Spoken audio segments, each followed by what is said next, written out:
나는 억대 연봉을 받는 IT 디렉터이자 시댁인 김씨 집안에 매달 꼬박꼬박 400만 원씩 생활비를 바치는 걸어다니는 현금 인출기다. 시어머니 칠순 잔칫날, 어머니는 싱글벙글 웃으며 보석함을 열더니 큰형님, 둘째 형님, 셋째 형님네의 딸내미 4명에게 하나씩 묵직한 순금 팔찌를 채워주셨다. 오직 내 딸만이 텅 빈 탁자 위를 빤히 바라보며 물었다. 할머니, 제 건요. 그러자 시어머니는 코웃음을 쳤다. 내 엄마가 돈을 그렇게 잘 버는데 내 알량한 금부치가 눈에 차기나 하겠니? 딸아이의 억울한 눈물을 보면서도 나는 상을 얻거나 소리를 지르며 싸우지 않았다. 그저 평온하게 밥값을 계산하고 달래서 집으로 데려온 뒤 스마트폰 뱅킹 앱을 열고 자동이체 해지 버튼을 눌렀을 뿐이다. 1시간도 채 되지 않아 내 휴대폰 화면은 98통의 부재중 전화로 도배되었다. 전화를 받는 순간 수화기 너머로 귀를 찢을 듯한 시어머니의 악다구니가 터져나왔다. 야, 이 독한 년아, 너 미쳤어. 어딜 감히 내 돈줄을 끊어. 나는 얼음물을 한 모금 마시고 아주 차갑게 웃어주었다. 어머님이 그렇게 선을 그으시니 저도 따를게요. 오늘부터 김씨 집안 식대 계산은 각자 알아서 하시죠. 구독 버튼을 누르시고 여주인공의 반격이 어떻게 시작되는지 함께 지켜봐 주시기 바랍니다. 자, 이제 이야기가 시작됩니다. 이곳 강남 최고급 한정식집 송림원. 밥 한 끼에 내 돈 285만 원이 증발했다. 나는 카운터에 서서 영수증에 찍힌 숫자를 확인하고 블랙카드를 꺼내 결제한 뒤 서명했다. 그런 다음 영수증을 곱게 접어 지갑에 찔러 넣었다. 직원이 내게 깍듯이 허리를 굽혀 인사했다. 지갑을 꼭 쥔 채로 돌아서서 복도 맨 끝에 있는 룸으로 향했다. 여닫이 문을 채 열기도 전부터 안에서는 벌써 귀를 찌르는 웃음소리와 한껏 톤을 높인 아부소리가 새어나오고 있었다. 미닫이 문을 드르륵 열었다. 시어머니 조 여사가 상석에 떡하니 앉아 있었다. 그분이 입고 있는 짙은 보라색 최고급 명주 한복은 내가 지난달에 구좌로 파준 가족 카드로 긁은 것이다. 웬만한 직장인 한 달치 월급과 맞먹는 가격이었다. 시어머니는 헛기침을 한 번 하더니 커다란 더블C 로고가 박힌 검은색 명품 핸드백 안으로 손을 쑥 집어넣었다. 아이고, 우리 김씨 집안 보물들. 다들 할머니한테 와보련 이 조 여사가 손짓을 하자 활짝 웃는 얼굴 위로 두껍게 발린 파운데이션이 깊은 주름 골짜기를 만들었다. 긴 식탁저 반대편에 앉아있던 큰형님, 둘째 형님, 셋째 형님네의 4 여자아이들이 철의자를 밀고 우르르 몰려갔다. 고만고만한 또래의 내 아이는 짹짹거리며 조 여사 곁에 바짝 달라붙었다. 조 여사는 핸드백에서 금박 자수가 놓인 빨간색 비단 주머니 4개를 꺼냈다. 룸 천장에 은은한 조명 빛을 받아 비단 주머니가 번쩍거렸다.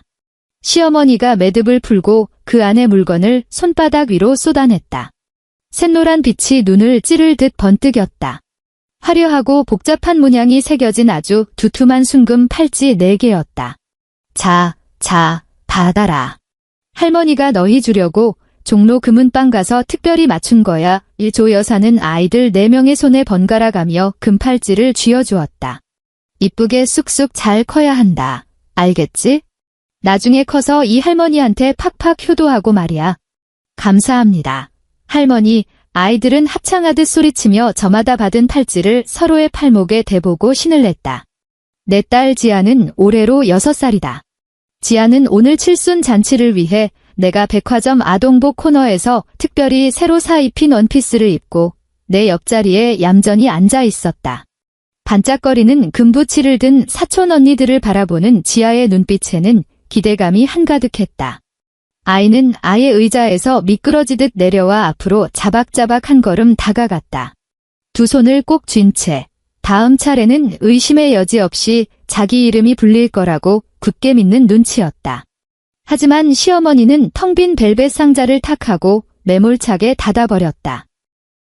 지아는 그 자리에 멈춰 서서 어찌할 바를 모른 채 닫힌 상자를 한 번, 그리고 나를 한 번 번갈아 보았다. 시어머니는 청담동 네일숍에서 값받고 온 비싼 손톱을 만지작거리며 내 시선과 마주쳤다. 입꼬리를 과장되게 찢어 올리며 비웃듯 눈썹을 치켜세웠다.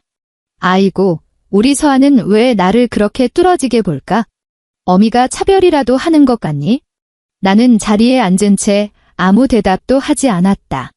시어머니가 코웃음을 치며 앙칼진 목소리로 쏘아붙였다.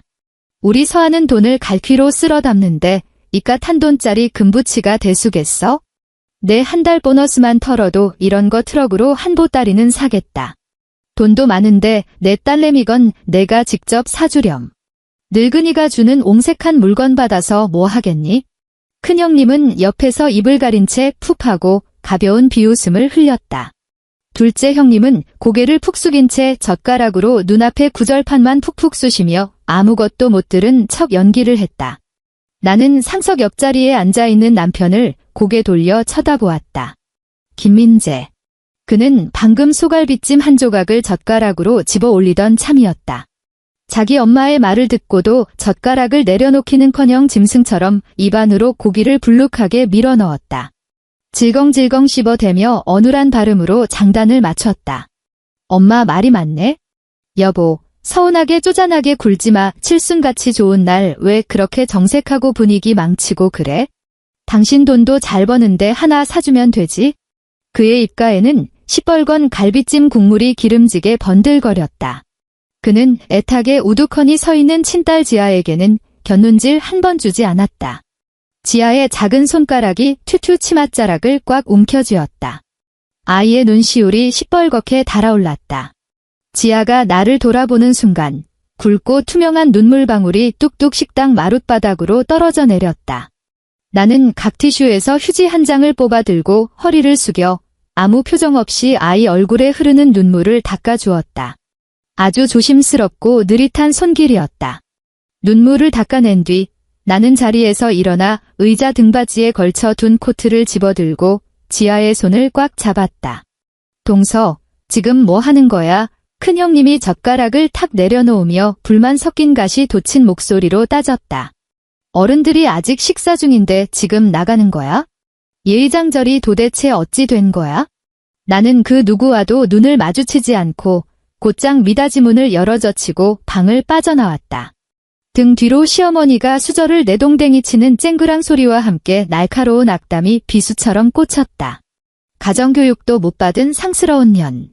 지그 부모 돈 좀 번다고 기세등등해선 시부모 어른을 개차반으로 알아. 저게 사람 사는 집구석 며느리가 할 짓거리야. 차 안은 죽은 듯이 고요했다.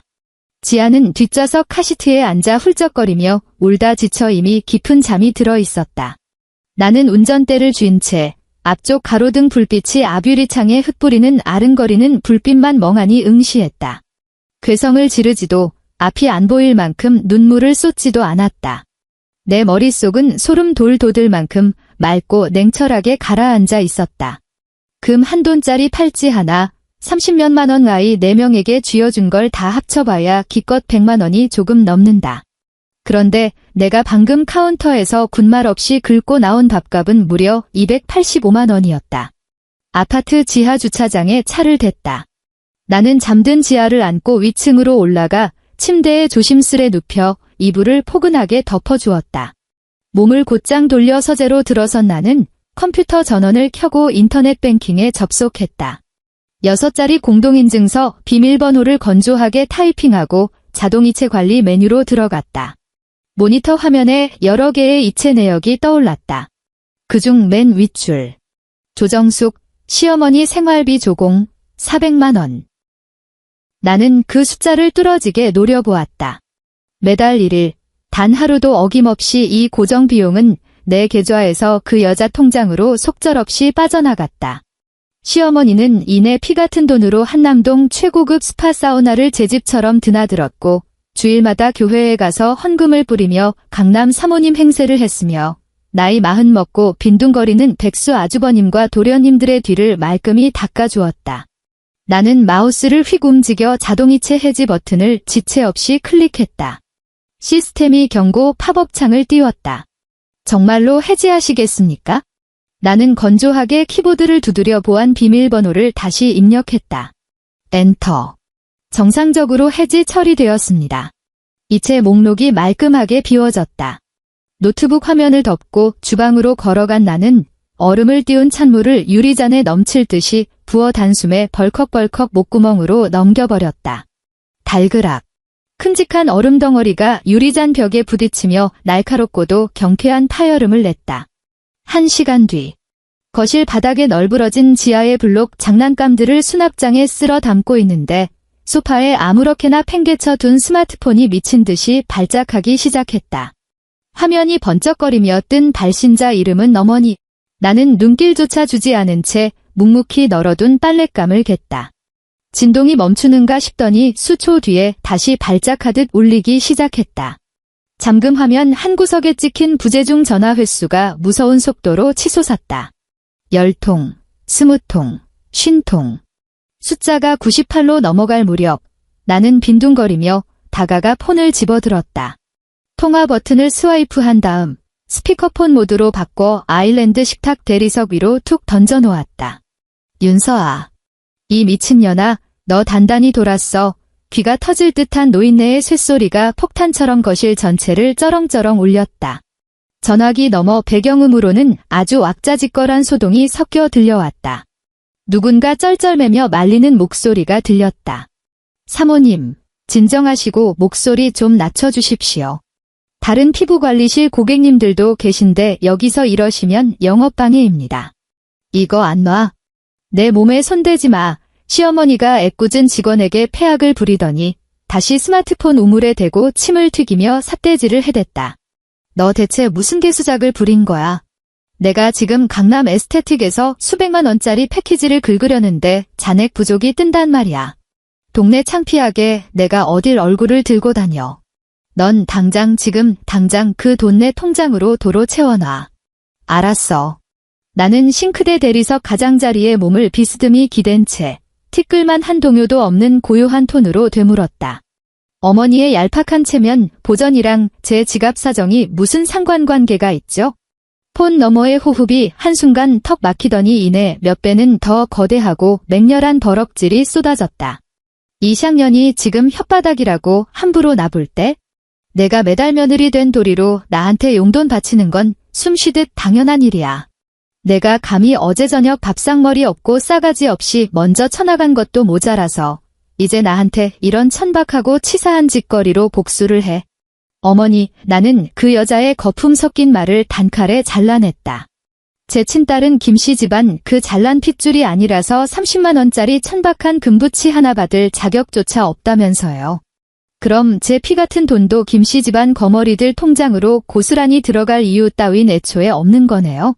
너 인연이 기어. 오늘 피부관리실에서 마사지 얼마치나 받으셨어요?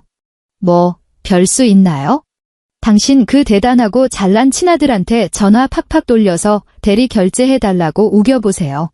피부과에서 무전 취식 사기죄로 경찰서 철창 차기 전에 좀 서두르시는 게 좋을 거려. 이 천하의 몹쓸 호로 자식년. 너 당장 전화 뚝 끊기만 해봐라. 내가 두 눈 시퍼렇게 뜨고 살아있는 내 시어미인데 어딜 감히 나를 가르치려 들어. 네, 평생 알아서 각자 도생하세요. 나는 손가락으로 가볍게 통화 종료 버튼을 터치했다. 주소록 차단 관리에 들어가 어머니라는 쓸모없는 연락처를 누르고 수신 차단 목록에 올렸다. 차단하시겠습니까? 확인. 그날 밤 11시. 현관 밖에서 도어록 번호 버튼을 신경질적으로 쾅쾅 부술 듯 누르는 소리가 났다. 두 번이나 연속으로 틀리고 나서야 삑 소리와 함께 겨우 문이 열렸다. 쾅. 육중한 철문이 날아가듯 신발장에 처박혔다. 김민재가 집 안으로 짐승처럼 들이닥쳤다.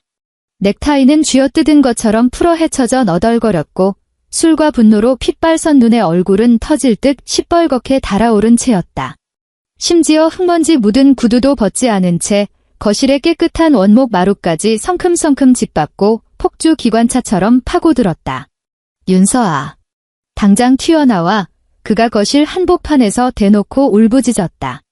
나는 미리 준비해둔 검은색 결제용 클리어 파일을 한 손에 쥐고 복도에서 느릿느릿 유령처럼 걸어 나왔다. 그는 단숨에 내 코앞으로 덤벼들더니 검지손가락으로 내 콧등을 찍어버릴 듯 삿대질을 해댔다. 이 미친 여자가 대체 집구석에서 무슨 짓을 꾸민 거야. 우리 엄마가 강남 피부관리실에서 무전취식으로 꼼짝도 못하고 볼모로 붙잡혀서 전화 붙들고 펑펑 우셨어. 연세도 팔순을 바라보시는 노인네 신용카드를 어떻게 내 마음대로 또 끊어버려? 세상 천지사방을 뒤져봐도 당신같이 배은망덕하고 악독한 며느리녀는 없어. 나는 무표정하고 차가운 눈빛으로 그의 광대 노름을 조용히 관전했다. 우리 엄마라고. 나 피땀 흘려 낳고 기르느라 평생 관절염 달고 사신 부모님이야. 당신이 연봉 좀 된다고 시어머니한테 용돈 푼돈 드리는 게 그렇게 배가 아파서 미치겠어? 당신 지금 돈줄 가지고 어른 상대로 협박질이야? 이게 사람 사는 정상적인 집구석이 식장 옆에 놓인 길고 무거운 도자기 꽃병을 후려치려 했다. 나는 타이밍을 맞춰 들고 있던 묵직한 서류 파일을 참나무 거실 테이블 위로 쾅 하고 내리쳤다.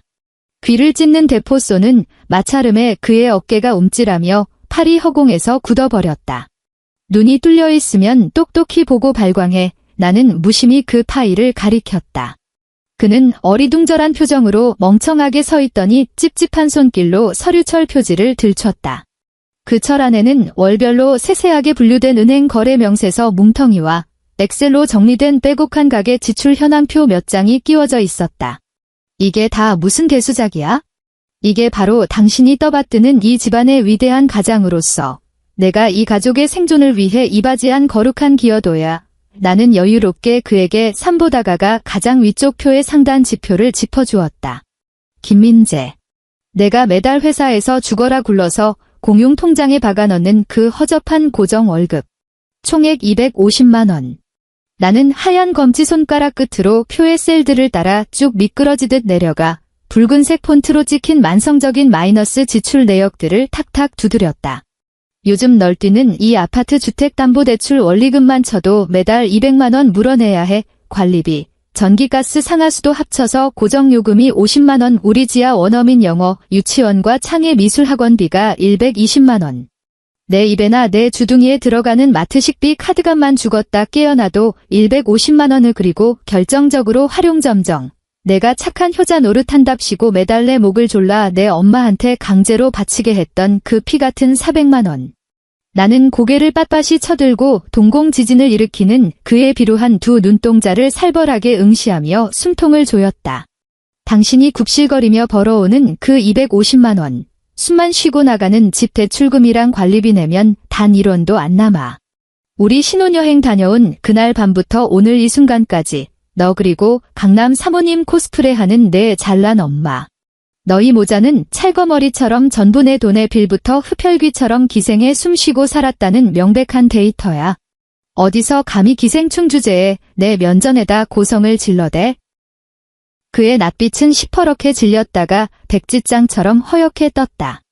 변명의 여지가 없는 엑셀 통계 숫자에 턱이 빠진 듯 말문이 막혔지만 아직도 가부장제 자궁 속에서 나오지 못하고 뻔뻔한 똥고집을 부려댔다. 그래서 뭐 어쩌라는 건데? 한국 사회에서 부부 사이에 내 돈이 어딨어. 당신이 능력이 뛰어나서 더 벌어오니까 당연히 가족을 위해 더 헌신해야 하는 거 아니야? 그게 전통적인 가부장적 한국 가정의 미덕이잖아. 그래, 내 말이 바로 그거야. 나는 통쾌하게 서류철을 획 걷어들여 착소리가 나게 덮어버렸다. 그러니까 내일부터는 우리도 아주 트렌디하고 서구적인 현대사회의 합리적인 재정룰을 뼈저리게 도입해보자고. 생활비 칼같이 5대5 반반 부담. 완벽한 각자 도생. 뭐라고? 나는 철저하게 내 생활비랑 딱 우리 지아한테 들어가는 양육비만 단독으로 결제할 거야. 내 카드값, 내 배 채울 용돈, 그리고 너의 그 불쌍하고 고귀한 어머님의 피부과 사우나 비용은 전부 내가 회사에서 피토하며 벌어오는 그 250만 원 내에서 너 혼자 알아서 머리 터지게 계산기 두드리며 막아보라고. 윤서아, 너 진짜 정신병원에 쳐넣어야 알아먹어? 이 집 아파트 관리비 자동 출금 통장 비밀번호는 아까 진작 다 바꿔놨어. 앞으로 이자 나부랭이 막을 때 피눈물 꽤나 흘리길 바라 애나는 뒤도 돌아보지 않고 슬리퍼를 끌며 안방으로 걸음을 옮겼다. 마루에 어지럽힌 구두 발자국 내가 더러운 손으로 다 닦아놔. 다음 날 저녁 8시. 그가 셔츠깃을 거칠게 잡아뜯으며 피곤한 얼굴로 주방으로 어슬렁어슬렁 들어왔다. 식탁 대리석 위에는 덩그러니 생수 한 병조차 없었다. 그가 신경질적으로 냉장고 양문형 도어를 획 열어젖혔다. 냉장실 왼쪽 칸에는 내가 마켓컬리에서 새벽 배송으로 싹쓸이한 최고급 수입산 샤인머스켓과 친환경 유기농 샐러드 채소가 싱싱하게 꽉꽉 들어차 있었다. 반면 정확히 그에게 할당된 오른쪽 카칸 영역은 먼지만 날릴 듯 하얗고 텅 비어 있었다. 그가 싱크대 밑그림 문짝을 군홧발로 뻥 걷어찼다. 밥은? 윤서아. 남편이 하루 종일 밖에서 뼈 빠지게 일하다 퇴근하고 돌아왔는데 식탁에 따뜻한 밥 한 숟갈 안 차려놓고 뭐 하는 짓이야. 나는 소파에 앉아 결산 보고용 태블릿을 스크롤하며 고개조차 까딱하지 않았다. 내 거랑 우리 지아 먹을 신선한 식재료만 딱 맞춰서 샀어. 식충이처럼 밥 처먹고 싶으면 내 다리로 나가서 사들고 오든가 배달 어플 켜. 내까짓게 콩나물국 하나 안 끓여준다고 내가 굶어 죽을 줄 아냐. 그는 악을 쓰며 안방 구석으로 요란하게 문을 쾅 닫고 들어가 버렸다. 그 후로 그는 알량한 수컷의 자존심을 걸고 나와 유치한 기싸움을 시작했다. 매일 밤 퇴근길마다 편의점 비닐봉지를 흔들거리며 들고 왔다. 대망의 첫째 날, 그는 식탁 반대편 의자를 끄집어내 내 맞은편에 떡하니 앉아서 보란듯이 참치마요 삼각김밥 껍질을 찌지직 교란하게 벗겨내며 우적우적 씹어 삼켰다. 그리고 피 말리는 5일차 깊은 밤. 주방에서 냄비가 굴러떨어지는 듯한 굉음에 그만 잠이 확 깨버렸다. 슬며시 방문을 열고 나가보니 김민재가 완전히 새우등처럼 굽은 채 싱크대 조리대 앞에 달라붙어 있었다. 한 손으로는 명치 끝을 죽어라 쥐어짜듯 부여잡고 다른 한 손으로는 찬장 문짝 부서지게 뒤집어 엎으며 상비약을 찾는 중이었다. 내 슬리퍼 끄는 소리가 들리자 그가 고개를 반쯤 돌렸는데 이마는 폭포수 같은 식은땀으로 엉망진창이었다. 약 좀, 따뜻한 물로 데워서 좀 줘. 그가 사시나무 병자처럼 덜덜 떨리는 허약한 목소리로 신음하며 헐떡였다. 나 위경련 일어난 것 같아. 속이 타들어가. 나는 그에게서 2미터쯤 떨어진 거실 한복판에 뒷짐을 지고 서서 벌레 보듯 내려다보았다. 구급상자는 맨 위 칸 왼쪽 찬장에 박혀 있어. 커피포트에는 찬물 들었으니까 뜨거운 물 마시고 위장 지지고 싶으면 내가 알아서 전기 꽂아서 끓여 먹어. 너 진짜 여자 탈을 쓰고 피 하나 안 섞인 괴물 독사 같은 년이야? 아파서 되질 것 같으면 당장 카카오 택시 불러서 대학병원 응급실로 기어가. 아, 결제할 땐 꼭 4명의 신용카드 챙겨가는 거 잊지 말고. 나는 차갑게 입꼬리를 올린 채 가볍게 몸을 돌려 안방으로 돌아갔다. 철컥 하고 단단히 문을 걸어 잠갔다. 평화로운 토요일 오전에 늦잠을 깬 무렵 갑자기 현관 박도어록 비밀번호 패드를 다다다 누르는 소음이 침투했다. 띠리리리 잘못 입력했다는 경고음. 이 빌어먹을 기계가 왜 이래? 도어록 비밀번호가 내 민증생일 아니었어. 시어머니의 앙칼지고 표독스러운 목소리였다. 어머니, 아무래도 독한 동서가 도어록 비밀번호를 자기네 맘대로 싹 다 바뀌치기 한 거 아닐까요? 뒤이어 큰형님의 얄밉게 긁어대는 쇳소리가 들려왔다. 어디서 감히 미친년이.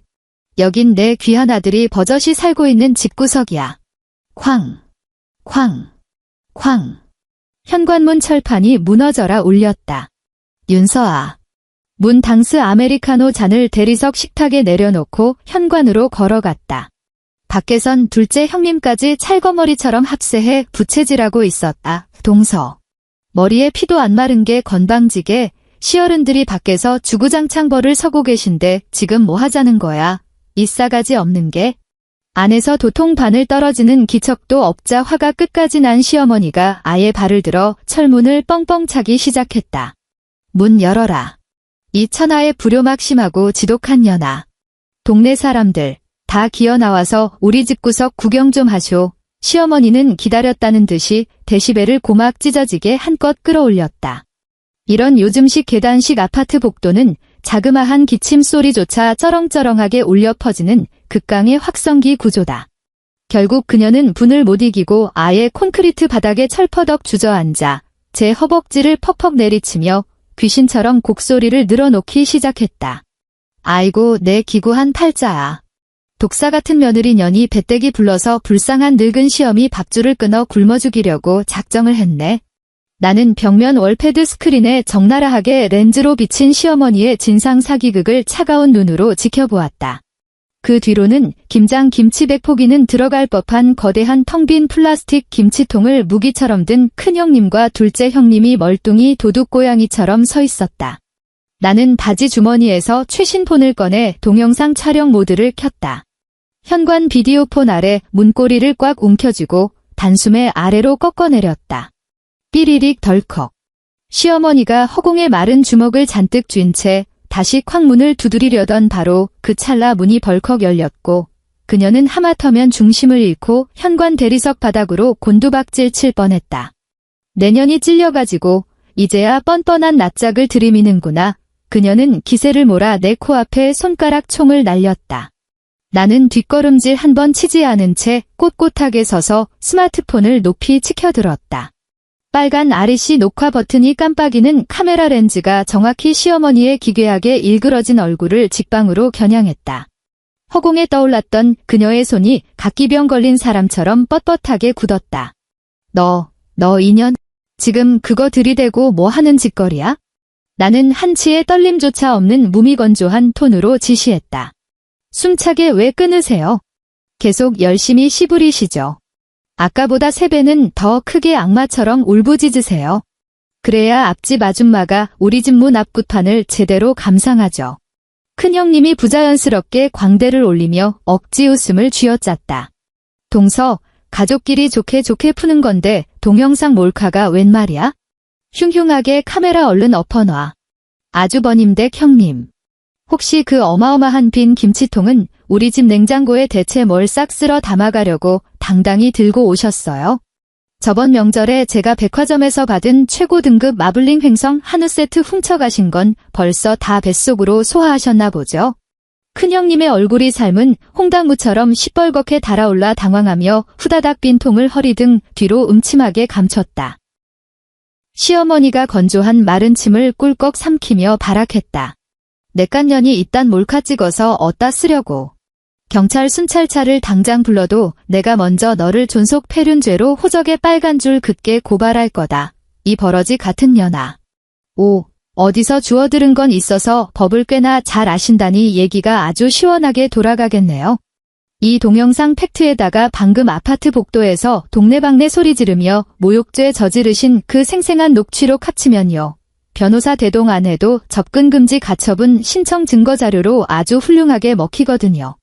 법원 판사가 땅땅 치고 명령 떨어졌는데 내 반경 10m 안에 냄새 풍기며 얼쩡거리시면 당신 그 길로 유치장 쇠창살 안으로 곧장 직행해서 수백만 원 벌금 토해내야 하는데 한번 짜릿하게 깜빵 체험 해보실래요? 시어머니의 파우더 바른 쭈글쭈글한 입술이 사시나무처럼 파르르 진동했다. 나는 완전히 얼어붙은 그녀들 셋을 정육점 고기 보듯 한 마리씩 매섭게 훑어주었다. 당신들이 밟고 선 이 아파트 13억짜리 전세 보증금 조달처, 계약서 도장부터 잔금까지 처음부터 끝까지 내 피땀 어린 혼전 자산인 거 누구도 되지 않아. 조정숙 여사가 평생 뼈 빠지게 이중생활하며 구축해온 강남 돈 많은 사모님. 가면은 그야말로 철저히 산산조각이 났다. 수요일 늦은 오후 내 사무실. 지안의 영어 유치원 같은 반 강남 학부모 엄마에게서 카카오톡 음성 메시지가 팝업으로 떴다. 그녀는 우연히 우리 시어머니와 같은 강남 대형 교회를 다니는 인맥 다리꾼이었다. 서아씨맘, 오늘 교회 구역 부인회 예배 끝나고 사모님들끼리 아주 비싼 복국집 갔는데 글쎄 어머님이 식당 계산서 나오니까 갑자기 장이 꼬이게 아프다며 화장실로 주랭랑 치셔서 20분을 죽은 듯이 안 나오시는 거 있죠. 나중에 밥값 뿜빠이 하고 다들 한남동 최고급 스파 회원권 끊으러 가자니까 갑자기 허리 디스크가 터질 것 같다며 식은땀 흘리면서 택시 타고 꽁무니를 빼셨대요. 지금 권사님들 네트워크 단톡방에서 어머님 남편 사업 쫄딱 망해서 야반도주 한 거 아니냐고 소문이 아주 짝파다하게 퍼졌어요. 메시지 플레이를 다 듣고 난 내 입꼬리가 소름 끼치고 비릿하게 말려 올라갔다. 평생 교인들 눈치와 강남 체면을 떠받들고 제 목숨보다 소중히 살아온 조 여사에게는 이것이 곧 숨통이 끊어지는 사회적 사형 선고나 진배 없었다.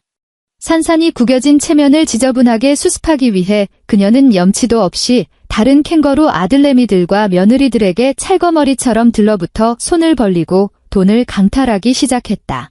그날 늦은 밤, 김민재는 저녁도 먹지 않고 식탁 대리석에 멍하니 돌부처처럼 앉아 시퍼렇게 썩어 들어간 죽은 낯빛으로 백라이트가 번쩍이는 스마트폰 액정만 미친놈처럼 노려보고 있었다. 그러더니 돌연 주먹으로 대리석 식탁을 쾅 부서져라 내리치고는 씩씩대며 화분을 걷어차고 베란다 실외기 쪽으로 기어나가 담배를 뻑뻑 피워 물었다. 나는 행주를 들고 더러운 식탁을 닦는 척 유연하게 다가가 1초도 안 돼 잠금이 풀려있는 그의 휴대폰 스크롤바를 날카로운 사냥개처럼 재빠르게 훔쳐보았다. 다름 아닌 상단 고정 이름 탭, 사랑 넘치는 화목한 김씨 가족 카카오톡 단체 채팅방 화면이었다. 큰 형님, 어머님. 제가 며느리 된 도리로 돈 주기 싫어서 안 드리는 게 절대 아니잖아요. 강남 8학군 우리 큰애 작은애 대치동 영수 학원비랑 과외비 결제도 카드 한도가 벅차 죽겠어요. 맨날 돈 달라고 조르시지 마시고 제발 저 말고 여유로운 둘째 동서한테 다이렉트로 말씀해보세요. 둘째 형님, 아니 큰 형님, 사람 도리를 똑바로 하셔야죠. 우리는 저번 명절에 주식 투자 잘못 물려서 당장 철 지나서 겹쳐 입을 싸구려 폴라폴리스 살 돈 10만 원도 쪼들려요. 어머니, 왜 자꾸 가난한 우리 부부 등골만 빼먹고 마녀 사냥하려 드세요? 저희 진짜 길거리 나앉게 생겼어요. 시어머니 카톡에 분노가 점철된 활자가 폭우처럼 쏟아졌다. 이 천하에 빌어먹을 더러운 배은망덕한 호로 새끼들. 평소에 용돈 몇 푼 떨어질 땐 엄마, 사랑하는 우리 예쁜 엄마 하면서 꼬리 살랑살랑 치더니 이제 와서 내 체면 살리게 단돈 50만 원씩만 n분의 1 각출하자는데 하나같이 아주 거지가 따로 없네 죽는 소리야? 셋째 형님, 어차피 어머님이 저희 명절 때마다 봉투에 뿌리셨던 그 달콤한 과일값이며 뽀찌 돈. 알고 보면 전부 다 호구 넷째 동서 지갑에서 강탈해온 눈먼 꽁돈 아니었나요? 넷째 내가 이제 아주 이를 갈고 호구 노릇 안 하겠다며 돈줄 끊었는데 왜 애꿎은 저희 통장 생사를 북북 찢어서 어머니 강남 사우나 에스테틱 끊어드릴 더러운 돈을 강제로 상납해야 해요? 그게 상식적으로 말이 된다고 부끄러운 입으로 떠벌리세요? 그 지독한 텍스트 폭력을 끝으로 단톡방은 단일의 표시도 사라지지 않는 소름 끼칠 정도의 죽음 같은 정적 상태로 급속 냉각되었다. 이것이 바로 가부장제와 기생으로 연명하던 김씨 집안의 끔찍하고 징그러운 민낯이자 실체였다. 내 돈줄 하나가 깔끔하게 단절되자 겉으로는 어머님 사랑해요, 형제 우애 영원하자 주접을 떨던 화목한 모범 대가족은 단 몇 초 만에 피를 보고 핏줄의 살점을 갈기갈기 뜯어 먹으려 달려드는 광견병 걸린 미친 개떼로 돌변해버렸다.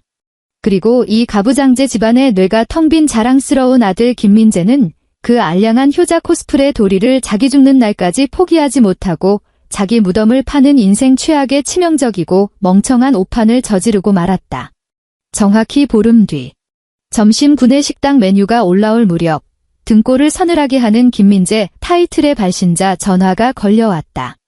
윤서아, 지금 당장 내 통장 계좌로 1,500만 원 좀 빨리 쏴. 당장 빨리. 알았어. 공황장애에 직면한 고라니가 울부짖는 듯한 기괴한 소음이 수화기를 뚫고 튀어나왔다. 근거는 카드사 채권 추심팀 전화가 지금 내 부서 사무실 책상 직통 번호로 미친 듯이 걸려왔단 말이야. 그가 완전히 뇌를 빼놓은 짐승처럼 악다구니를 썼다. 원래 내가 상반기 고과 잘 받아서 다음 달 본사과장 승진 티켓 내정되어 있었는데 완전 취소돼서 엎어지게 생겼어. 제발 빨리 돈부터 먼저 선입금해서 메꾸라고, 이 악마 같은 년아. 퍼즐이 맞춰졌다. 알고 보니 그는 가족과 내 눈을 완벽히 속이고 제2금융권에 기어들어가 카드론 대출을 받아 돌려막기 뻘짓을 했던 것이다. 시어머니는 사막에서 물이라도 발견한 듯 그 불법 현금을 쥐자마자 단 3일 만에 최고급 마사지숍과 백화점을 순회하며 한도를 바닥내버렸다. 당장 이달 카드 결제, 대금의 리볼빙 최소 한도조차 자력으로 메우지 못한 김민재. 결국 신용불량자 채권 추심업체가 회사 내선으로 전화를 수십 통을 쑤셔댔고 항상 그를 눈엣가시 라이벌로 여기던 독사 같은 후배 직원이 돌려막기 빚독촉 전화를 보란 듯이 떡하니 당겨 받아버린 꼴이었다. 김민재, 그건 내가 뇌를 안 거치고 내 주민등록번호 들이밀어 대출받아 쓴 개인 카드 한도야. 빚도 내 악의적이고 역겨운 허세가 빚어낸 쓰레기 무덤이고 회사에서 쪽팔림 당하고 사내 게시판에 박제되는 것도 전부 다 내가 선택한 값싼 대가일 뿐이지. 시발, 혼인신고서에 도장 찍은 부부는 법적으로 무조건 연대보증 경제 공동체라고. 그래요.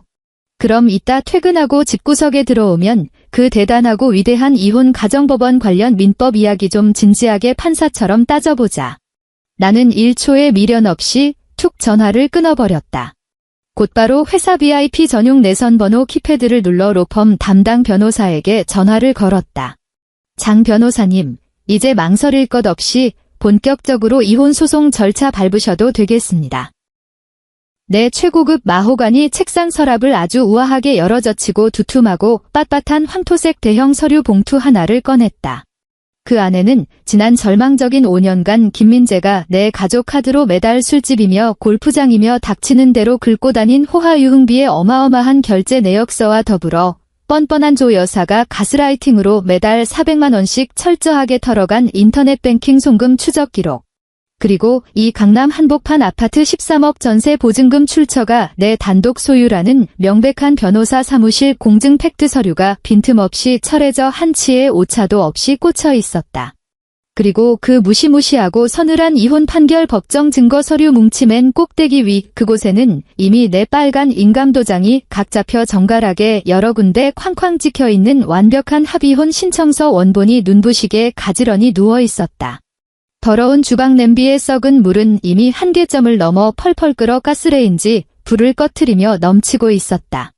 이제 이 구역질 나는 시궁창 구정물에 김씨 집안 기생충 쓰레기들을 남김없이 싹 다 쓸어 담아 시원하게 변기통 하수구 너머로 물을 내려버릴 완벽한 사냥의 시간이었다.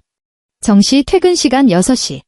강남 한복판 고층 빌딩의 거대한 중앙 냉난 방기가 낮고 웅장하게 우웅거리는 기계음을 토해냈다. 나는 그네 인생의 해방을 알리는 묵직한 이혼 합의서와 살벌한 증거 서류가 가득 찬 황토색 봉투를 에르메스 핸드백 한쪽 구석에 야무지게 쑤셔넣고 자리에서 당당하게 일어났다. 의자에 걸쳐 둔 버버리 코트를 걸치고 벨트 단추를 흐트러짐 없이 꽉 채웠다. 폰을 켜서 지하의 유치원 담임 선생님 카카오톡 창을 열어 깍듯하게 메시지를 하나 전송했다. 선생님, 매번 번거로우시겠지만 돈은 2배로 결제해 드릴 테니 오늘 우리 지하 종일반 애프터 케어에 딱 1시간만 더 안전하게 돌보며 맡아주십사 하는 간곡한 부탁이었다. 현관 번호키 도어록을 드르륵 누르고 아파트로 들어서자 천장에 차가운 센서 등이 아주 잠깐 팟하고 켜졌다. 주인 닮아 싸구려 티가 줄줄 흐르는 남자 옥스퍼드 구두가 신발장에 단정히 우겨 넣어지지도 못한 채 구겨진 뒤축을 처참하게 드러내며 흙바닥에 나뒹굴고 있었다. 거실에는 메인 형광등이 보이지 않고 완전히 어둠에 잡아먹혀 있었고 베란다 이중 창문을 비집고 침투해 들어오는 도로변 가로등 불빛만이 어스름하게 무덤처럼 퍼져 있었다. 집 안 공기에서는 폐암 병동에서나 맡을 법한 머리를 찌르는 역겨운 독한 관련형 담배 냄새와 더불어 싱크대에서 며칠째 치우지 않고 썩어가는 편의점 컵라면 국물이 시큼하게 쉰내를 풍기며 구토를 유발했다. 거실 소파 정중앙. 김민재가 영혼 없는 미라처럼 푹 파묻혀 박혀 있었다. 시뻘건 담뱃불의 흔적만이 기괴한 어둠 속에서 스산하게 타올랐다. 식기를 깜빡이며 반복했다. 내가 뾰족한 구두를 딸깍 벗고 중문 슬라이드를 끄는 소리가 적나라하게 들렸는데도 그는 시체처럼 입을 꾹 다물었다. 내가 무거운 핸드백을 아일랜드 식탁 대리석 위에 보란 듯이 툭 올려놓고 벽면에 거실 메인 터치 스위치를 켜자 섬광 같은 눈부신 백열 조명이 순식간에 집안의 모든 공기와 냄새를 샅샅이 집어삼켰다. 그는 흡혈귀가 태양을 마주친 것처럼 반사적으로 팔뚝을 들어 눈부신 눈을 찡그리며 가렸다. 며칠을 비누칠도 안 하고 샤워도 거른 채 방구석에 처박혀 있었는지 턱 주변으로 시커먼 수염 자국이 야생동물의 털처럼 삐죽삐죽 자라나 있었다. 평소에 나더러 다림질 풀 먹여달라고 상사처럼 지시하던 칼주름 정장 마이는 지금 온몸에 진흙을 묻힌 걸레짝처럼 구깃구깃 바닥에 동정심을 유발하며 처박혀 뒹굴고 있었다. 이제야 이 잘난 집구석에 기어들어오냐. 그가 후 떨리는 손으로 피우던 꽁초를 거실 유리 테이블 위로 굴러다니던 찌그러진 카스 맥주 캔 좁은 입구에 힘주어 쑤셔 박았다. 치익 하는 아주 불쾌하고 습한 소리가 났다. 고개를 천천히 치켜든 그의 눈은 끔찍하게 빨간 핏발이 뱀처럼 선체로 금방이라도 내 살을 찢어 발겨 먹을 듯이 섬뜩하게 통째로 노려보고 있었다. 나는 완벽하게 벌레나 투명인간 취급을 하며 턱선을 세우고 주방으로 곧장 카페트를 밟듯 걸어가 싱크대 크롬 수도꼭지를 최대로 틀고 고급 핸드워시로 손을 박박 세심하게 씻어내기 시작했다. 콸콸 쏟아져 내리는 인공적인 물소리가 숨막히게 고요하고 얼어붙은 거실 안공기를 스산하게 비수처럼 파고들었다. 나 오늘 회사에서 부장님한테 따로 불려 들어가서 사무실 전체 직원들 귀에 피가 나게 다 들리게 개새끼 소새끼 들으며 30분을 샌드백처럼 털렸어. 등 뒤에서 그의 짓눌리고 파괴당한 목소리가 찌그러진 깡통처럼 박박 긁혀나왔다. 나랑 계속 프로젝트로 각 세우고 으르렁거리던 그 독사 같은 후배 새끼가 오늘 점심시간에 내 파티션 쓱 지나가면서 아주 비열하게 비웃으면서 쪼개더라. 과장님 혹시 월급 값을 대출 급하시면 제가 대부업체나 현금 서비스 융통이라도 해줄까요 하면서. 윤서아, 너 이제 좀 기분이 하늘을 날아갈 듯 만족스러워? 내 알량한 남자 자존심을 시궁창 바닥에 질질 끌고 가 짓밟아서 갈기갈기 찢은 걸레짝으로 만드니까 이제서야 숨통이 좀 시원하게 트이냐고. 부드러운 키친타월을 뽑아 손가락 사이사이에 물기를 말끔하게 닦아낸 나는 빙글 우아하게 돌아서서 그 파탄난 루저를 아주 똑바로 얼음처럼 처절하게 응시했다. 내가 말하는 그 비루하고 가짜는 게 밥그릇 같은 남자 자존심. 정확히 내가 신용불량 카드론으로 돌려막기 빚내서 얻은 멍청한 허세 코스프레의 당연한 대가잖아. 은하는 지극히 건조하고 기계음 같은 톤으로 잔인한 팩트체크를 꽂아주었다. 내 비상식적인 뇌 구조 안에서는 내 욕심쟁이 잘난 엄마 앞에서 돈 많은 능력자 효자 노릇 한번 영화처럼 해보겠다고 이자 낼 돈 100만 원도 없는 상환 능력도 없는 주제에 그 잘라 빠진 피부과 VIP 마사지 회원권 미친 듯이 결제 팍팍 긁어댄 객기 부린 결과지. 악질빛 독촉 채권 추심팀 부서에서 굳이 내 회사 책상 번호로 전화를 다이렉트로 쑤신 건 제2금융권 불법 대출에 합법적이고 당연한 공포 매뉴얼이었을 텐데 왜 이제 와서 애꿎은 내 바짓가랑이를 비참하게 잡고 구차하게 늘어져? 내가 미쳤다고 신용불량 빨간 딱지가 내 이마에 붙게 만들어. 내가 독단적인 판단으로 내 동의 하나 구하지 않고 상해 일도 없이 아주 천박하게 시어미 생활비 400만 원 줄을 싹둑둑 끊어버리지만 않았어도 내가 강남 바닥에서 굽신거리며 미친놈처럼 카드론 고금리를 받았겠어? 그가 미친 소처럼 소파용 수철을 밟고 박차고 일어나는 바람에 강화 유리 테이블 모서리에 허벅지 정강이를 강하게 찍혀 쿵 하는 뼛속 울리는 둔탁하고 굉음 소리를 냈다. 살이 뜯어져 나갈 듯 아픈 줄도 모르는지 그는 성큼성큼 흡혈귀처럼 내게 다가와 코앞에 협박하듯 권총처럼 검지손가락을 치켜들었다. 너 벤처기업에서 IT 나부랭이로 알량한 연봉 수억 번다고 세상천지 기절하게 기세등등해서 어버이를 모실 가장 기본적인 유교적 도리도 내팽개치고 어떻게 촌수도 안 따지는 피를 나눈 가족이자 하늘 같은 존엄한 남편의 사회적 밥그릇 목숨줄까지 철저히 박살낼 끔찍한 공리를 해. 넌 혈관에 사이코패스 피가 흐르는 피눈물도 없는 괴물 같은 독사년이야. 목에 핏대를 세우고 나를 향해 길길이 미친 개처럼 날뛰는 남편의 악마같이 일그러진 상판을 고고하게 올려다보던 나는 문득 이 모든 코미디 같은 광경이 지독하게 시시하고 권태로운 삼류 드라마처럼 역겹게 느껴졌다. 통계적으로 무능하고 멍청한 하등 인간일수록 본인에게 결여된 실력과 능력을 억지로 가리고자 과장된 신체적 폭력성과 고함 소리와 분노의 병적으로 목을 매달게 되어 있다. 눈앞에 이 허접한 남자는 우리가 땀 흘려 가정을 이뤘던 지난 5년이라는 긴 세월 동안 끊임없이 그 깡통 같은 허세로 점철된 고함과 피해의식으로 자신의 비루하고 역겨운 바닥 밑천을 두꺼운 화장으로 포장해왔을 뿐이다. 법원 판결문 나오면 그때도 강아지 짖듯 마음대로 떠벌리고 짓거려 나는 소름 끼치도록 가라앉은 한파 같은 냉기 속에서 남자를 비루한 장애물 비켜 지나가듯 차갑게 스쳐 지나가며 아일랜드 대리석 위에 고스란히 올려두었던 구원줄인 에르메스 핸드백을 잡았다. 그가 내 가녀린 손목을 부악하고 짐승의 턱관절처럼 낚아챘다. 뼈가 으스러지고 살점이 부서질 듯한 끔찍한 악력에 손목 인대 부근이 불타는 듯 욱신거리고 저려왔다. 윤서아. 내가 이 집구석 실세 권력자인 양굴면 내가 만만해서 꼬리 내리고 아무 짓도 찍소리 못할 것 같이 그가 음산하고 짐승처럼 그르렁대며 목소리를 턱 밑으로 내리깔며 누런 잇새 사이로 역겨운 하수구 도끼를 가득 품은 파괴적인 비웃음을 살기띠게 짜냈다. 내가 진짜 무슨 대한민국 대통령이라도 된 줄 착각해? 돈 좀 쓸어 담아온다고 빌어먹을 더러운 세상이랑 우리 시댁 식구들이 다 내 발바닥 밑 뻘밭의 지렁이처럼 우습게 보이지? 내가 분명하게 경고하는데 이 나라 건실한 남자의 자존심과 인내심에도 바닥이라는 명확한 레드라인이 있어. 내가 만에 하나 또 이딴 식으로 가정기강을 문란하게 어지럽히고 불화를 의도적으로 조장해서 폐악질을 멈추지 않고 개거품을 부리면 남는 결론은 이혼. 서류에 도장 쾅 찍는 이혼밖에 없어. 그 끔찍하고 무거운 이혼이라는 두 글자를 주둥이 밖으로 내뱉는 그의 동공중앙에는 정상의 범주를 벗어난 기괴할 정도로 병적이고 오만한 수컷에 뒤틀린 우월감이 섬뜩하게 번뜩였다. 본인이 내 아킬레스건이자 최대 약점인 목덜미를 완벽하게 움켜쥐었다고 단단히 뇌내망상 구도를 짜고 착각한 것이다.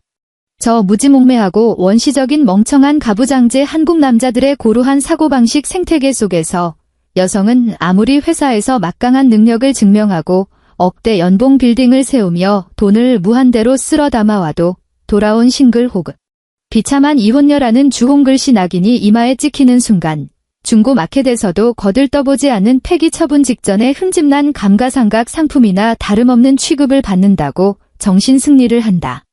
이 구제불능의 비루한 폭력적 남자는 내가 행여나 대한민국 동네 주변 학부모들 눈총과 저주를 한몸에 받는 결손 한부모 가정 타이틀을 달게 될까 봐 목숨 걸고 끔찍하게 두려워할 거라 확신에 차 굳게 믿고 있었다. 금쪽같이 귀한 우리 딸 지아가 사립 어린이집 놀이터에서 버림받은 다른 정상 가정 애들에게서 아빠 불쌍하게 없는 불우한 애라고 왕따당하고 손가락질 받을까 봐 내 심장이 덜덜 떨리며 무릎을 꿇을거라고 확신하고 있었다.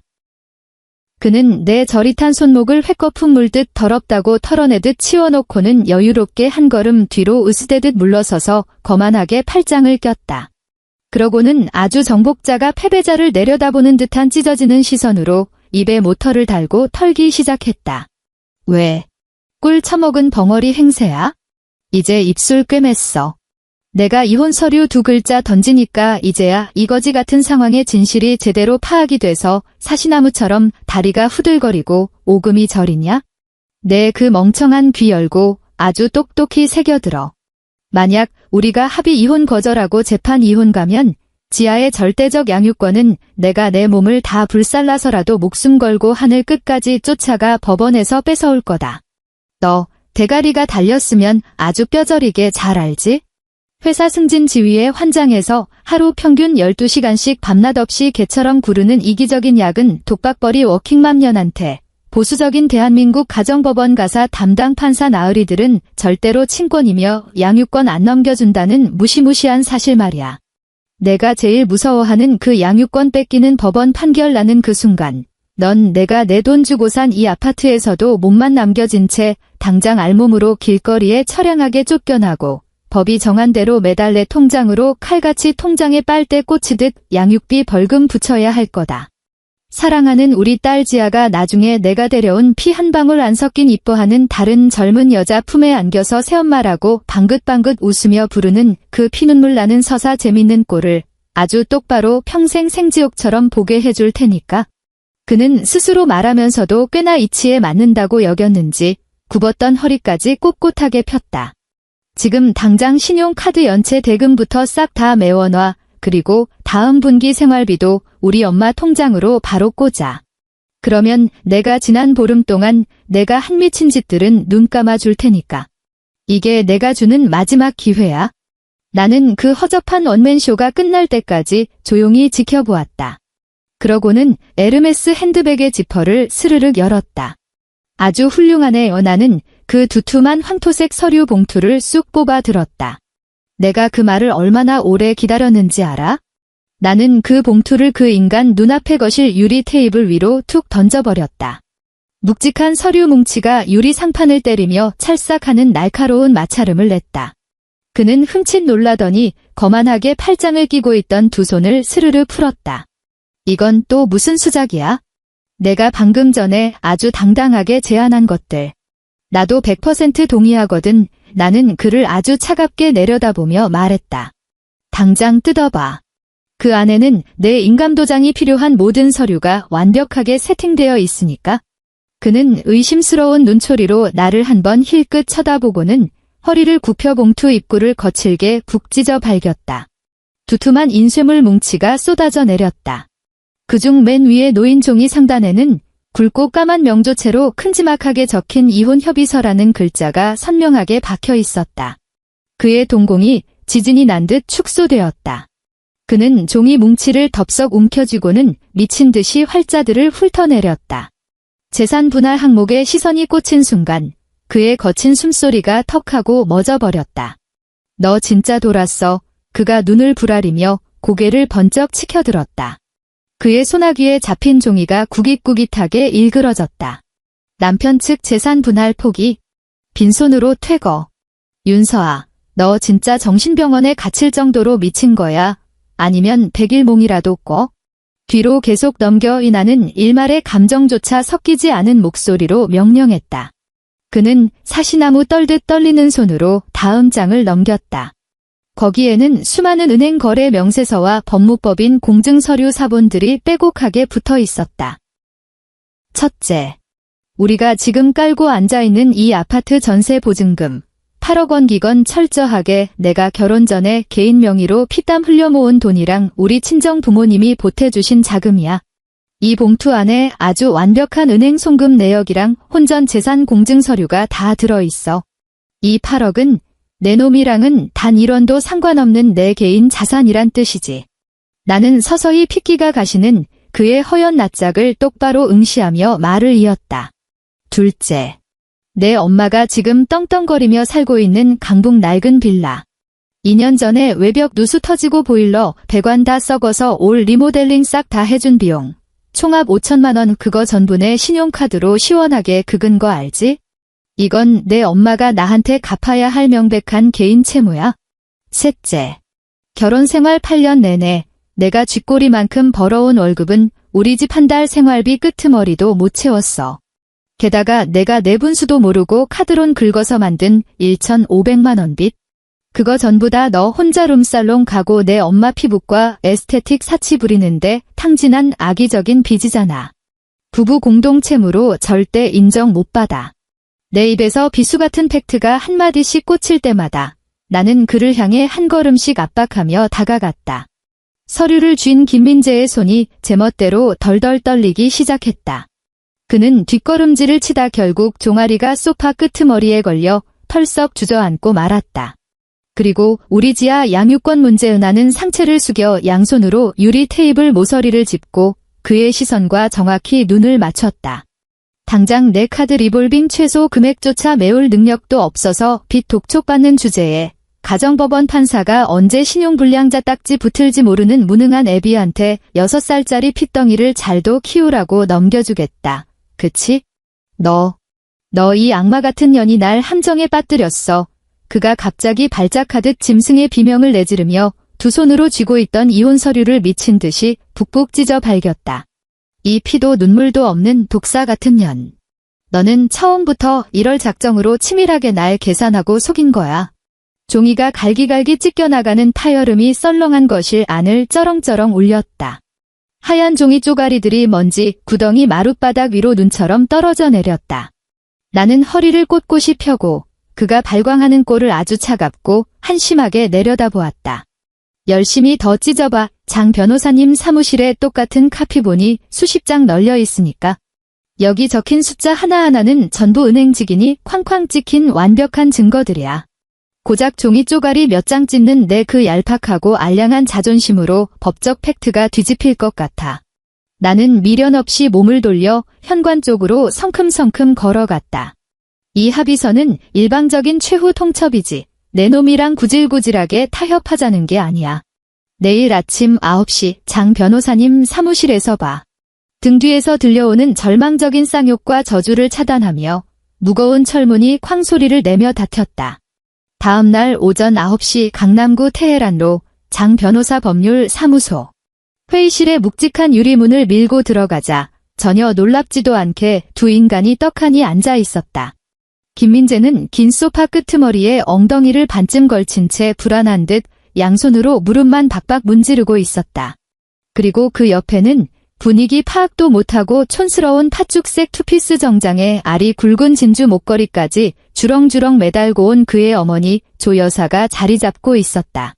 역시나 등판하셨군.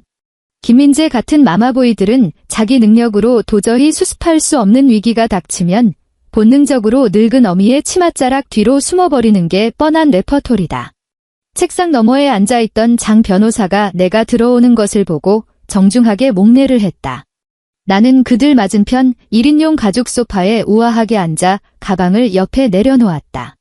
장 변호사가 입을 떼기도 전에 시어머니가 먼저 벼락같이 테이블을 콱 내리치며 선제 공격을 날렸다. 난 당신들이 짓거리는 그깟 복잡한 법 나부랭이 하나도 몰라. 내가 아는 건 부부의 연을 맺고 식장 들어갔으면 식구라는 거야. 그녀는 눈을 부라렸다.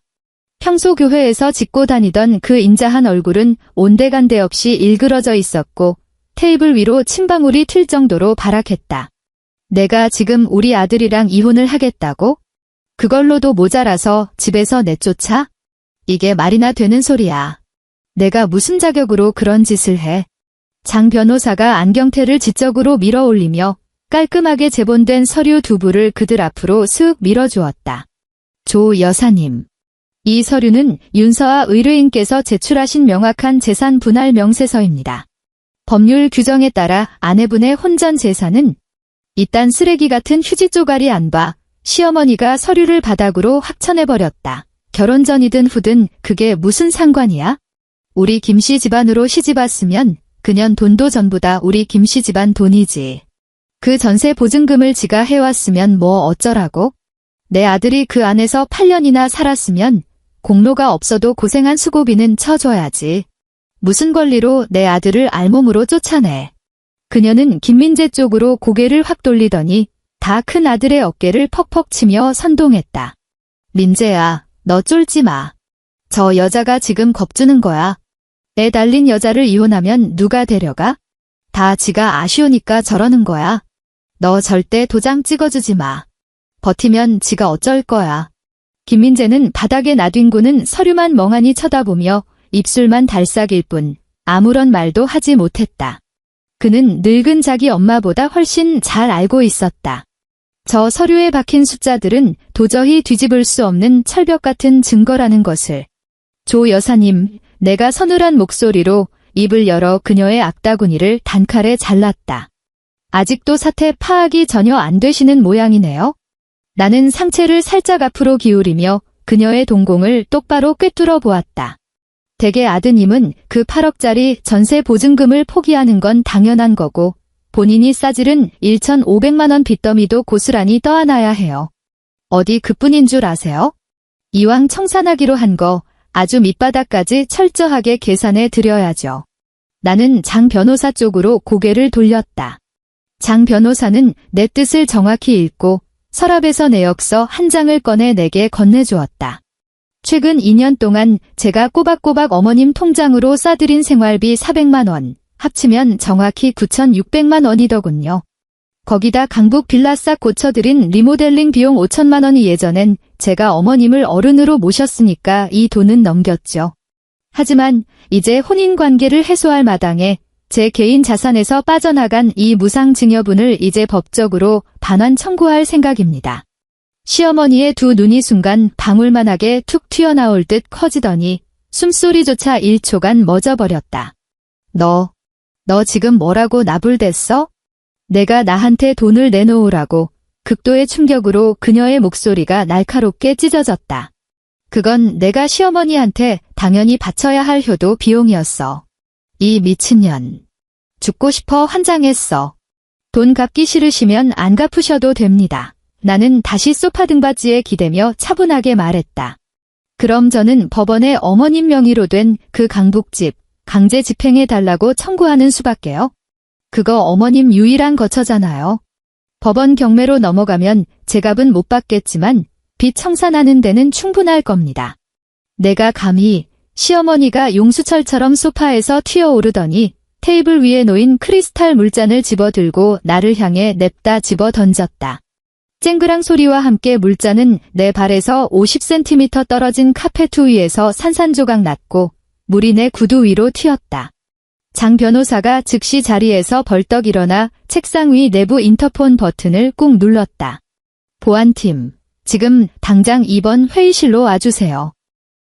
시어머니는 내 코앞에 삿대질을 하며 손가락을 미친 듯이 부르르 떨었다. 이 독사 같은 년. 천벌을 받을 독한 년. 내년이 내 집을 뺏어가겠다고? 꿈도 꾸지 마. 민재야, 일어나 가자. 이혼은 절대 안 해. 저 미친년이 날 상대로 어디까지 까부나 내 두 눈으로 똑똑히 볼 거야. 그녀는 김민재의 팔을 억지로 끌고 문 밖으로 향했다. 문턱을 넘으려던 찰나, 그녀가 갑자기 고개를 획 돌려 짐승처럼 흉악한 눈빛으로 나를 쏘아보았다. 내가 만약 내 집의 털끝 하나라도 건드리면 내가 당장 내년 회사 쳐들어가서 엎어버릴 거야. 내년이 늙은 시험이 피 말려 죽이는 꼴을 동네방네 다 까발려줄 테니 어디 그 낯짝 들고 사람 구실할 수 있나 보자. 회의실 문이 부서져라 쾅 닫혔다. 장 변호사가 깊은 한숨을 쉬며 다시 의자에 주저앉았다. 윤서아 의뢰인님. 상대방이 저런 태도로 나오면 협의 이혼은 어렵겠습니다. 곧바로 재판 이혼 소송 절차로 들어가야겠습니다. 상관없습니다. 장 변호사님. 바로 소송으로 가시죠. 나는 카페트에 얼룩진 물자국을 덤덤히 내려다보았다. 회사 찾아와서 난동 부리겠다는 마음대로 하라죠. 저 여자가 미쳐 날뛸수록 우리가 법정에서 양육권 가져오고 유리한 판결을 받아내는 데는 훨씬 도움이 될 테니까요.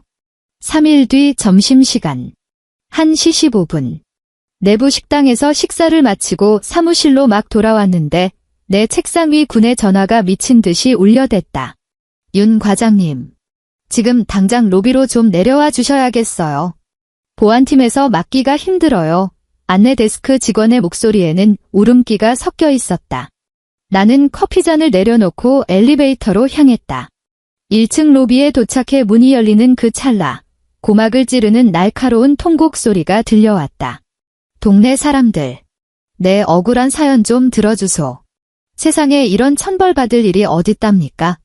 점심시간이라 로비는 사람들의 발걸음으로 북적이고 있었다. 그 인파의 한복판. 조 여사는 평소에 절대 함부로 꺼내 입지 않던 밍크 코트를 걸쳐 입고서 차가운 대리석 바닥에 기괴하게도 양반다리를 하고 앉아 있었다. 그녀 앞에는 어디서 주워왔는지 낡은 박스 쪼가리까지 깔려 있었다. 머리는 산발을 한 채 두 손으로 자기 허벅지를 쉴 새 없이 내리치며 완벽한 시장통 진상 아줌마 꼴을 하고 있었다. 정복을 입은 보안 요원 몇 명이 진땀을 뻘뻘 흘리며 그녀를 일으켜 세우려 안간힘을 쓰고 있었다. 사모님, 제발 일어나십시오. 여기는 업무 공간입니다. 내 몸에 손대지 마. 누구든 나 건드리면 여기서 확 죽어버릴 테니까. 시어머니는 보안 요원의 손을 거칠게 쳐내며 엘리베이터 쪽을 향해 삿대질을 하며 소리쳤다. 저 위층에 있는 윤서아라는 여자는 피도 눈물도 없는 독부야. 우리 집안 돈 다 빨아먹고 이제 내 아들을 빈털터리로 쫓아내고 이 늙은이가 사는 유일한 집까지 뺏으려 들어. 시험이 굶겨 죽이려는 전연 좀 보소. 주위를 빙 둘러싼 동료들이 웅성웅성 수군거리기 시작했고 몇몇은 휴대폰을 꺼내 들었다. 나는 숨을 깊게 한 번 들이마시고 엘리베이터를 빠져나와 뚜벅뚜벅 걸어갔다. 사람들이 내 앞으로 자연스레 길을 터주었다. 내가 나타난 것을 보자 시어머니의 눈에 광기가 번뜩였다. 완벽한 표적을 찾은 것처럼. 그녀는 바닥을 짚고 내 발 짐승처럼 허둥지둥 기어 오더니 내 치맛자락을 잡으려 했다. 이 천하의 못된 년이 드디어 나왔네. 내가 저지른 짓거리를 봐. 너 오늘 사람들 다 보는 앞에서 소송 안 물으면 나 이 회사 대문에서 확 죽어버릴 거야. 나는 가볍게 반걸음 뒤로 물러서며 먼지 묻은 그 손길을 피했다.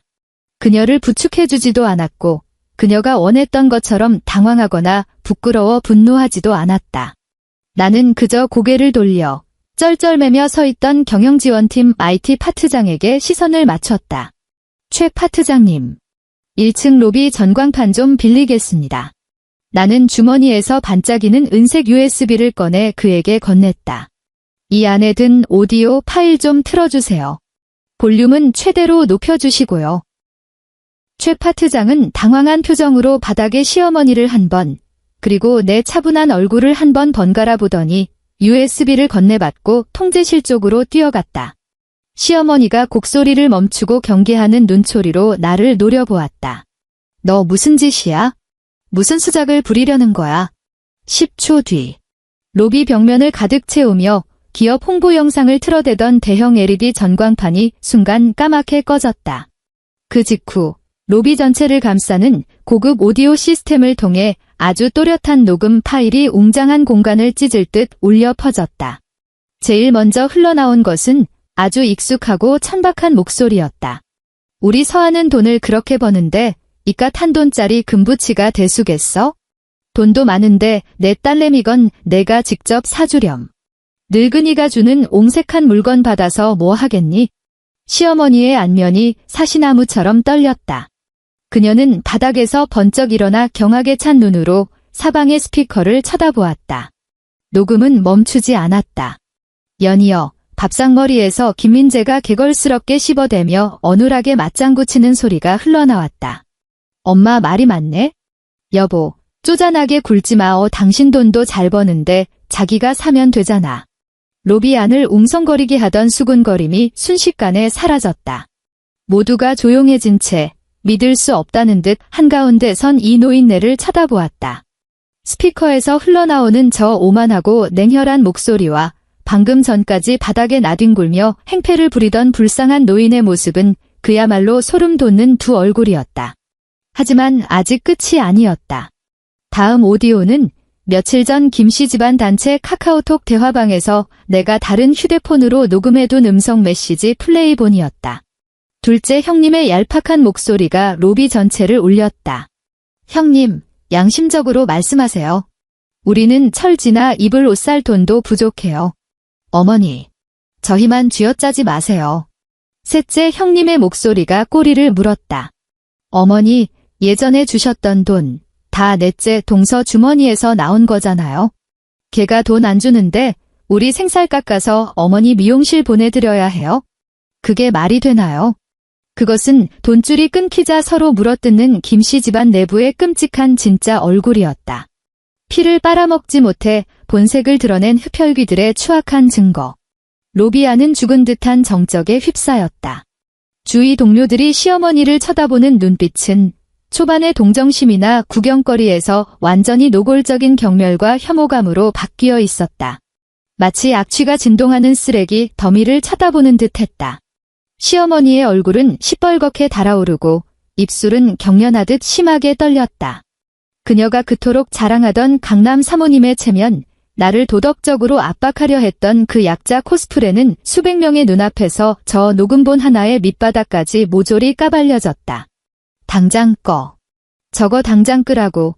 그녀가 미친 듯이 통제실 쪽으로 돌진하려 했지만 보안 요원 2명에게 단단히 붙잡혔다.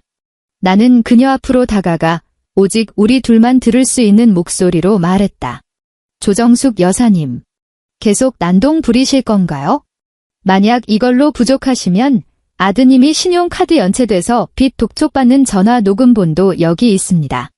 기왕이면 다 같이 듣게 빵빵하게 틀어서 되게 훌륭하신 아들이 어떻게 어머님 피부과 마사지에 피 같은 돈을 탕진했는지 우리 직원들 다 감상하게 해드릴까요? 그녀는 나를 뚫어지게 노려보며 가슴을 거칠게 오르내렸지만 목구멍에서는 컥컥거리는 괴상한 바람소리만 났다. 그러다 갑자기 팍 하고 보안 요원을 뿌리치더니 옷소매로 제 얼굴을 가리고 빛을 본 바퀴벌레처럼 고개를 숙인 채 회전문을 밀치고 로비를 도망쳐 나갔다. 나는 등을 돌려 주위 동료들을 향해 고개를 살짝 숙여 인사했다. 개인적인 쓰레기를 처리하느라 귀한 점심시간에 소란을 피워 죄송합니다. 3개월 뒤 가정법원. 판사가 쥔 망치가 탁 내려쳐지며 무거운 소리가 울렸다. 주문. 원고 윤서아와 피고 김민재는 이혼한다. 사건 본인 김지아의 친권 및 양육권은 원고에게 귀속된다. 피고 김민재는 사건 본인이 성년이 될 때까지 매월 양육비 120만 원을 지급하라.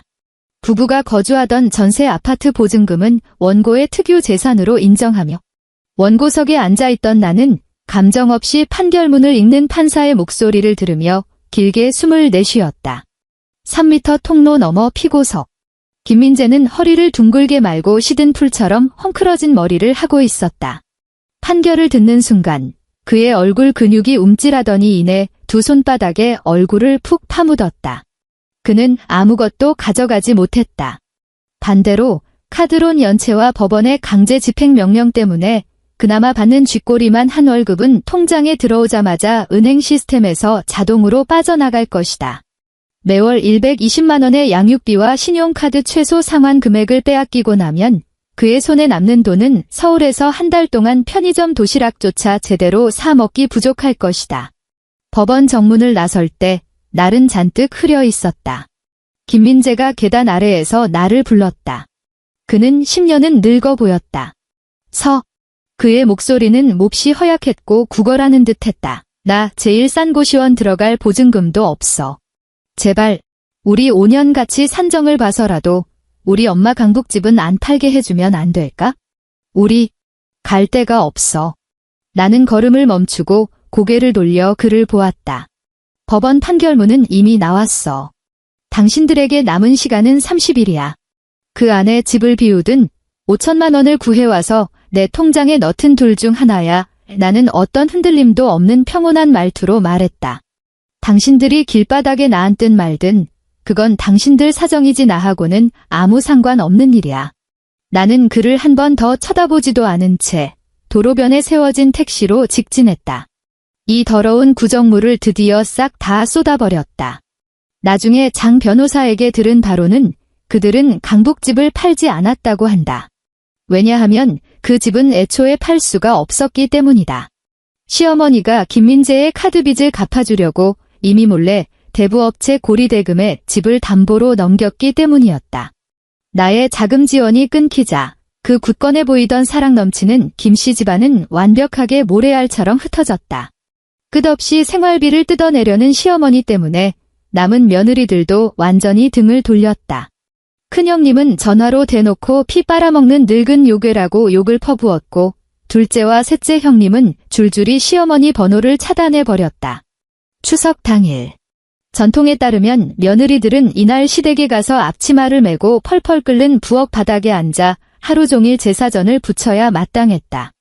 그것이 김씨 집안 여자들이 매년 겪어야 하는 노동의 지옥이자 조 여사가 1년 중 가장 권력을 쥐는 시간이었다. 하지만 올해 가스비가 밀려 난방까지 끊긴 강북의 낡은 빌라는 차갑고 쓸쓸했다. 들리는 말로는 시어머니가 밀가루 한 포대와 애호박을 잔뜩 사다 놓고 거실에 앉아 하루 종일 문만 바라보았다고 한다.